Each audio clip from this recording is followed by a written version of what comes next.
السلام عليكم ورحمة الله وبركاته.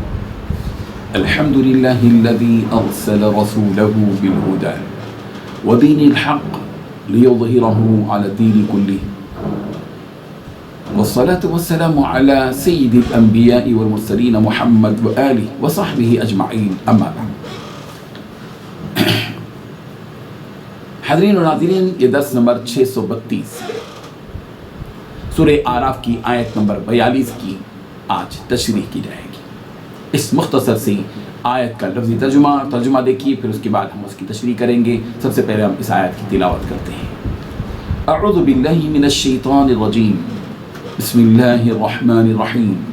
والذین آمنوا وعملوا الصالحات لا نکلف نفسا الا وسعها اولئک اصحاب الجنہ ہم فیہا خالدون. والذین، اور وہ لوگ جو آمنوا، ایمان لائے، وعملوا، اور انہوں نے عمل کیے، الصالحات، اچھے عمل، اولئک، یہی وہ لوگ ہیں جو اصحاب الجنہ، جنت والے ہیں، ہم، وہ، فیہا، اس میں، خالدون، ہمیشہ رہیں گے. ترجمہ یوں ہے، اور جو لوگ ایمان لائے اور نیک عمل کرتے رہے اور ہم عملوں کے لیے کسی شخص کو اس کی طاقت سے زیادہ تکلیف نہیں دیتے، ایسے ہی لوگ اہل جنت ہیں کہ اس میں ہمیشہ رہیں گے. اس آیت میں دو باتیں بتائی گئی ہیں. پہلی بات، جو لوگ ایمان لائے اور نیک عمل کیے، ہم کسی جان کو مکلف نہیں بناتے مگر اس کی طاقت کے بغیر. دوسری بات یہ کہ یہ لوگ جنت والے ہیں اور وہ اس میں ہمیشہ رہیں گے. بزرگان محترم، پہلی بات جو اللہ تعالیٰ نے یہاں بتائی ہے وہ قابل غور یہ ہے کہ اللہ تبارک و تعالیٰ نے یہ بات یہاں بتائی کہ جو لوگ ایمان لاتے ہیں اور نیک عمل کرتے ہیں. ایمان لانے اور نیک عمل کرنے کا مطلب یہ نہیں ہے کہ اس کے اوپر اتنا بڑا بھاری بوجھ ڈال دیا گیا ہو کہ جس کو وہ برداشت نہیں کر سکتا. اسلامی احکامات کو دیکھیے، اللہ تبارک و تعالیٰ کی طرف سے نافذ کردہ جو اعمال ہیں، نماز ہو کہ روزہ ہو، زکوٰۃ ہو کہ حج ہو، عمرہ ہو کہ قربانی ہو، جہاد ہو، یہ جتنی چیزیں ہیں کہ انسان ان کو برداشت کر سکتا ہے.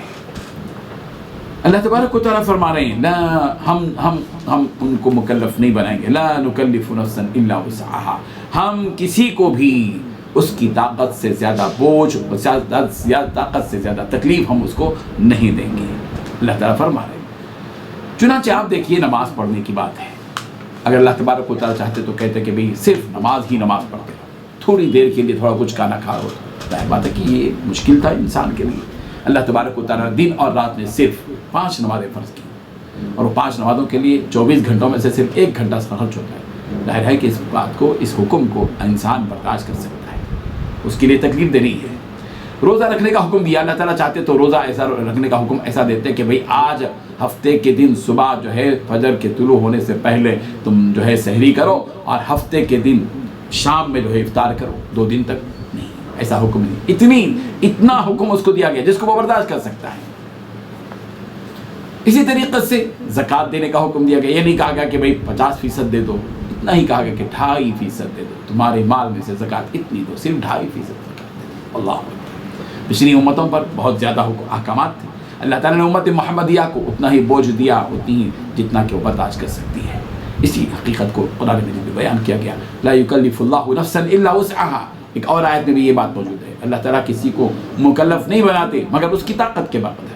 اس کے بعد جو اللہ تبارک و تعالیٰ نے بات بتائی وہ یہ ہے کہ اولئک اصحاب الجنہ، جو لوگ ایمان لاتے ہیں، نیک عمل کرتے ہیں، ان لوگوں کا انجام، ان لوگوں کا حسن انجام یہ ہوگا کہ یہ جنتی ہوں گے. اور جنت میں ڈال کر ان کو یہ نہیں کہا جائے گا کہ 2-4 سال کے بعد پھر واپس لوٹ جانا، بلکہ ان سے کہا جائے گا ہم فیہا خالدون. ان کے بارے میں کہا گیا کہ یہ ہمیشہ اس میں رہیں گے، ہمیشہ. جنت کا جو ٹکٹ ملے گا وہ عارضی نہیں ہوگا. جنت کا جو ٹکٹ ملے گا وہ عارضی نہیں ہوگا. وہ جنت کا ٹکٹ ملے گا ایمان والوں کو، نیک اعمال کرنے والوں کو. ہمیشہ کے لیے جس جنت میں داخل ہو گئے بس ہمیشہ کے لیے اس میں رہو. اس کی کوئی ایکسپائری ڈیٹ نہیں ہے، ختم ہونے کی اینڈ دن نہیں ہے. ہمیشہ اسی جنت میں رہنا ہے. اللہ تعالیٰ حقیقتوں کو سمجھنے کی توفیق عطا فرمائے. وآخر دعوانا ان الحمد للہ رب العالمین.